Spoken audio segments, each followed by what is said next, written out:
விசுவாசமானது நம்பப்படுகிறவைகளின் உறுதியும் காணப்படாதவைகளின் நிச்சயமுமாயிருக்கிறது.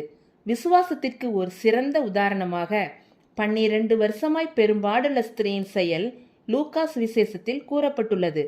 திரளான ஜனங்கள் இயேசுவை நெருக்கி பின் சென்று கொண்டிருந்தார்கள். 12 வருஷமாய் பெரும்பாடுள்ள ஸ்திரீ இயேசுவின் பின்னாக வந்து அவர் வஸ்திரத்தின் ஓரத்தை தொட்டாள். இயேசு தன்னிலிருந்து வல்லமை புறப்பட்டதை அறிந்து, என்னை தொட்டது யார் என்று கேட்டார். அந்த ஸ்திரீ நடுங்கி அவருக்கு முன்பாக வந்து விழுந்து தான் தொட்ட காரணத்தையும் உடனே சுகம் பெற்றதையும் எல்லா ஜனங்களுக்கும் முன்பாக அவருக்கு அறிவித்தாள்.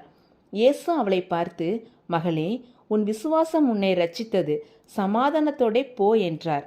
இந்த சம்பவத்தில் நாம் அறிவது, இயேசு அவளை தொட்டு குணமாக்கவில்லை. குணமாக்கும் வார்த்தைகளை இயேசு கூறவில்லை. ஆனால் இயேசுவின் வஸ்திரத்தை தொட்டால் நான் குணமாவேன் என்ற அவளின் விசுவாசமே அவளுக்கு சுகத்தை தந்தது. ஆதாரம் எதுவும் இல்லாமல் வைக்கும் நம்பிக்கைதான் விசுவாசம். தேவனுடைய வார்த்தையை வாசிக்கும் போதும் கேட்கும் போதும் இயேசு கிறிஸ்துவை பற்றிய விசுவாசம் உண்டாகும். அதுவே நம்முடைய துக்கத்தை மாற்றும். இயேசுவை விசுவாசிப்போம். அவர் தரும் ஆசீர்வாதத்தை பெற்றுக்கொள்வோம்.